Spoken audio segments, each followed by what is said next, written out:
Hello team, welcome to another ATP Geopolitics video with myself, Jonathan MS Pearce. This is the Ukraine War map update, frontline update for the 24th of August 2024, but it's a little bit different. If you're a first time viewer of my mapping updates, you'll be a little bit confused. So if you don't know what my mapping lines mean, please check out the key on the video at the moment. I'm going to give you a 2-week update. I've been on holiday for 2 weeks. I've done no mapping for 2 weeks, and what I've done is I've changed one of my mappers, Andrew Perpetua, to the current lines, and I've left Suriyat Maps, who's a pro-Russian mapper, with what it was 2 weeks ago. Right, so we can see a little bit what the changes have been over 2 weeks. And actually, I was quite surprised at how many changes there were and how much the Russians had advanced in multiple places on the Eastern Front Line, given that I've not really been paying attention to the mapping. So that was quite a surprise for me. And that makes me think, oh, the Russians really are putting a lot of pressure on the Ukrainians. Now, remember, there were already differences between the two mappers. So I'll try and point out where those existing differences already were, and then point out, given that Suriyat Maps will change when I do the updated mapping for them over the next 24 hours. Now, we're going to start with Sumy into Kursk or Oblast. And you can see here that the Ukrainians have advanced into all of this area of Sumy, and Suriyat Maps has this red line here along the border. It's just simply the borderline. That's at the moment the extent of the Ukrainian gains there. Now that is very significant. Let's have a look at the width of that. We're talking that is 53 kilometers at its widest, and if we then go to its deepest point, I guess it's going to look something like that. I mean, we're talking maybe 30 kilometers there or thereabouts. That's 27 kilometers. Depends where you go from and to. Of course, it's quite it's not a regular polygon, that's for sure. But anyway, this is a large area. Someone's saying it's the size of the Isle of Wight. I can see the Isle of Wight almost from my house, not too far from my house, and that's a fairly sizable chunk of land, right? So pretty impressive that they have taken all of that. I'm not going to talk in any depth about any activities along the front line. I'm just looking at changes. So in 2 weeks, that has been taken. Now, in 2 weeks, the Ukrainians have been pushed back a little bit here. So Andrew Perpetua, you can see that there's a change, assuming that Andrews was the same as Suriyat Maps. It was broadly the same. So they've lost some area around Lyubimki, north of Kharkiv. So that's interesting. But since Kursk has now taken place, I wonder whether this will be the Ukrainians will be able to push back here, or at least there'll be no further changes. And indeed, no changes that I can see anywhere around here. There are already some differences between the two mappers here. That's not signifying any marked change, is that they disagreed with each other, as you can see all along this sector of the Kursk of the Kharkiv front here. So yeah, that is not a change, just a big difference with the mapping. And we've talked plenty of times previously as to why the two mappers are so often very different. This is another area of the front line where it's quite different. No real changes here apart from this area where the Russians have appeared to have advanced to the east of or southeast of Sinkivka here. That was a change. And then I don't think there were any changes around here. As you can see, there's a big difference between the mappers already around that area. I'm not sure that there were any changes there. Unless, and if there are changes, it looks like the Ukrainians have pushed the Russians back there. But here you can see, as there's a big piece of empty polygon there. This is where the Russians have made some fairly significant advances around the Tbaivka area, Krokomalna, if you remember, they were advancing there, and they seem to be making some gains much further towards the Oskil River. Let's look at the size of those gains. If we go from the widest place that we can, 4.5 kilometers. It's interesting though, that looks, when I zoom in, it looks like a really big area of land, but 4.5 kilometers, of course, the Kursk area that has been taken by the Ukrainians is evidently much bigger. So, just to give you a sense of size of the Kursk area that's been taken, we talked about 30 kilometers. It's sort of 28, 29 kilometers at the moment. That's one dimension, and then what's it, sort of 40 odd kilometers in the other direction. So, much larger area than say that. But it's not to say that these aren't significant gains for the Russians. It's just trying to contextualize that. Now, the Ukrainians have pushed back in the Makivka area, just north of Makivka. So that is here. So the Ukrainians have had that gain 2 square kilometers or so. That's a 3rd Assault Brigade, pushing back the Russians and supposedly taking out about 300 Russians, if that translation is correct. So there were some real asymmetrical gains for the Ukrainians, considering they were outnumbered themselves, but they just did some funky maneuvers, and whatever it was, it's all a bit hush-hush. The details aren't granular yet, but the Ukrainians seem to have had a really good bit of success there, taking out quite a lot of Russian troops. And then I think there were some changes in the Serebryansky forest, and trying to get it the right way around here, it does look like the Ukrainians have pushed the Russians back maybe in this area of the meandering river. Unless they push forward, it might have been that it was mapped up there, and that went one direction or the other. I'm sorry that I haven't remembered that, but it just shows that there was a big difference between the two maps anyway.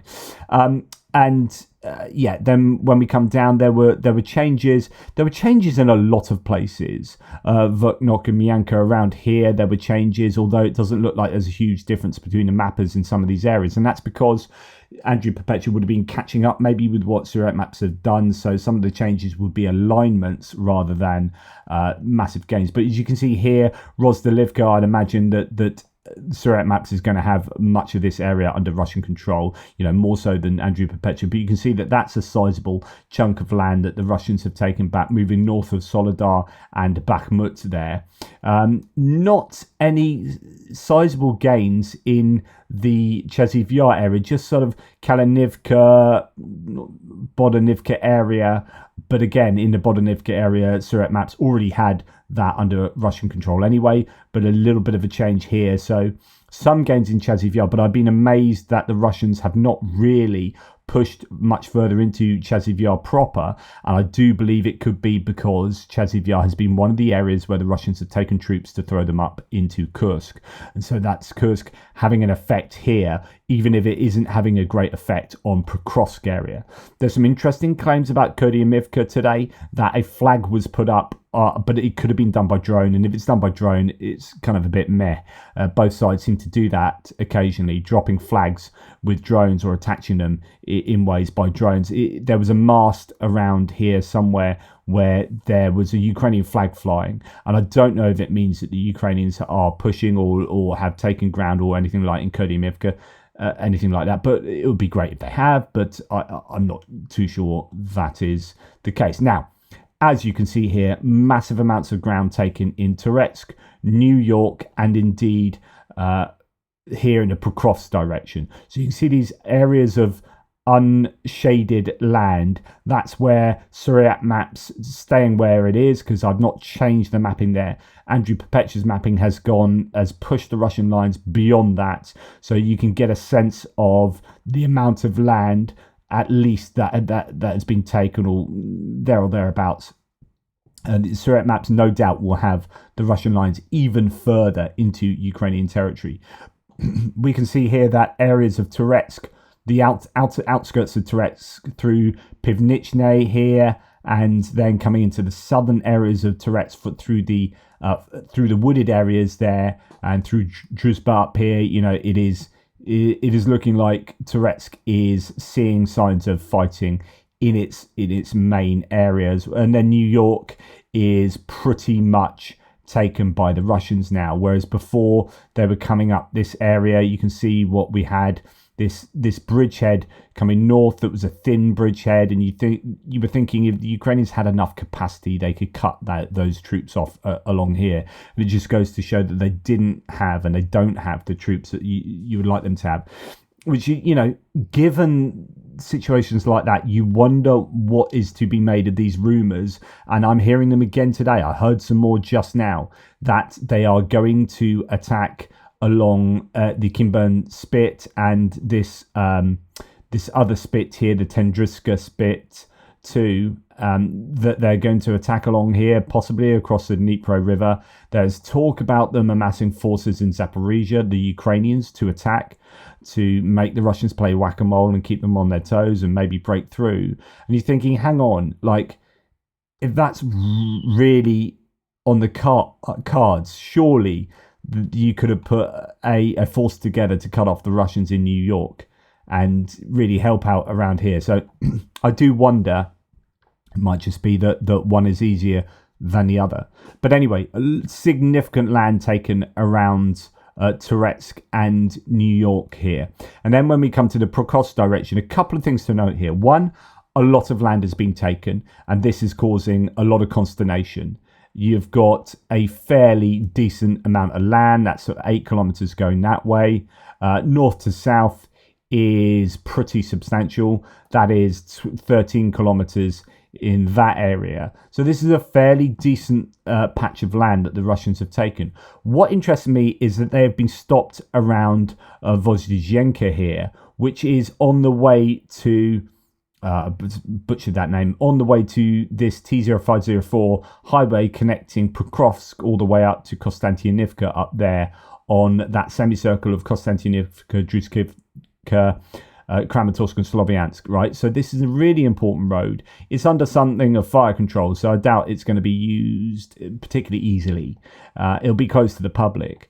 But they've been stopped there, the Russians. They don't seem to have got any further, and instead are moving in this general direction, sort of towards Prokhorovsk, but also further south as well. So obviously trying to take out this road here coming into Prokhorovsk from the south. You can see how central or how much of a logistics hub Prokhorovsk is. So it is definitely going to be an important target for the Russians.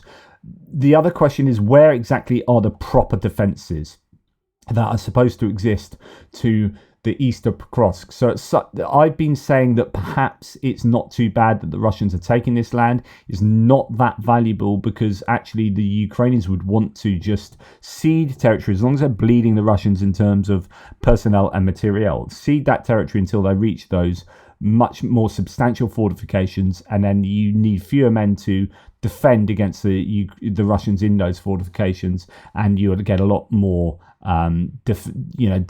defensive qualities there too. So yeah, but it is a lot of land, and it's not been easy there. People haven't been rotated in these areas for a very long time, 70 days people are saying. And again, if that is the case and you are amassing huge numbers of troops elsewhere, surely you'd want to give these guys some respite. I do wonder. There are lots of rumors though, and they are persisting. Anyway, and they are coming from the Russians. The Russians are claiming that they are seeing the Ukrainians amass troops and forces and materiel and whatever.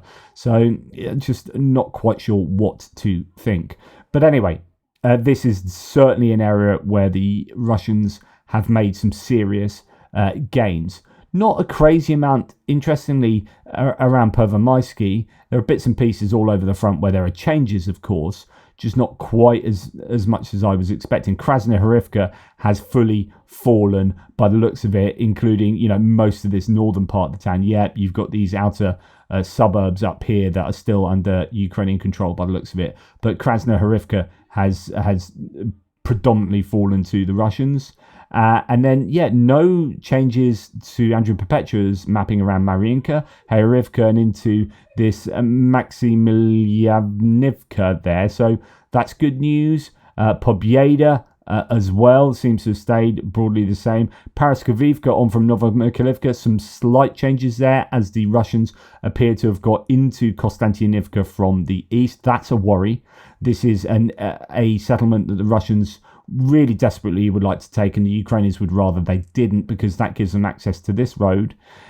which they were hoping not to have interdicted further down on the way to Vuhledar, because if you get onto this road, you're onto the high ground and you can take Vuhledar from the northeast, rather than trying to, with some great degree of futility, take it from the south, moving uphill and losing. You remember they lost over 100 vehicles trying to take it from the south, with 2 naval infantry brigades operating there. Is it the 44th, 155th?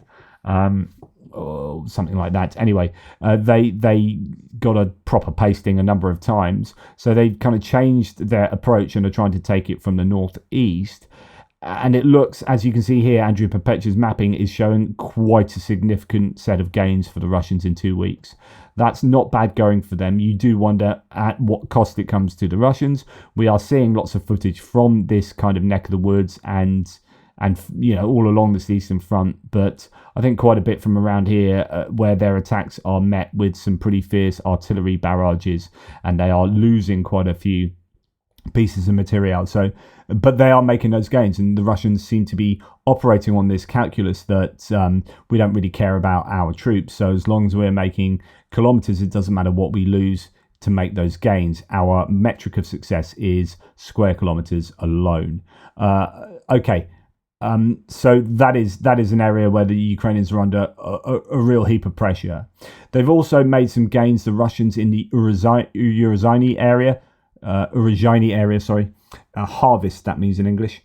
It is a town by Staromyorsky where the Russians have been pushing slowly but surely, and they appear to have taken the whole of that settlement now. But it's not particularly that meaningful. You got the Velika Novosilka area where the Russians still haven't taken back what they lost in the May counteroffensive of the Ukrainians from last year. So that's good news there. And indeed, that's the same in Robotyne, where they're still not up to where the Ukrainians originally were before the counteroffensive, and there's been no real change there. A little bit of change around Marfapil along this Zaporizhia front line. So you've got some gains around here where the Russians have moved forward as well, around between Drozhnyanka and Marfapil. So and all along the front line, there are sort of movements here, little tinkerings of changes here and there. Some of those will be moves and gains over the last 2 weeks. Some of those will be pieces of data coming through that signify that there had been a change, but it might have even happened 6 months ago, might have happened 2 months ago, might have even been longer. And so there are always going to be changes along the front line. It doesn't always mean that that is reflective of activity that has taken place, say, the day before, the 2 days before, even the week before. Nonetheless, lots of changes, some of these far more significant than I was thinking. I'm worried about here somewhat, because I think that road is now in a lot of trouble. Obviously, the Pokrovsk area, New York and Touretsk. Happy about Chasiv Yar. Be interested to see what Syriac Maps interprets of this area. I think the Ukrainians have done a magnificent job over quite a long time of keeping the Russians at bay there, and of only allowing them creeping advances at tremendous costs.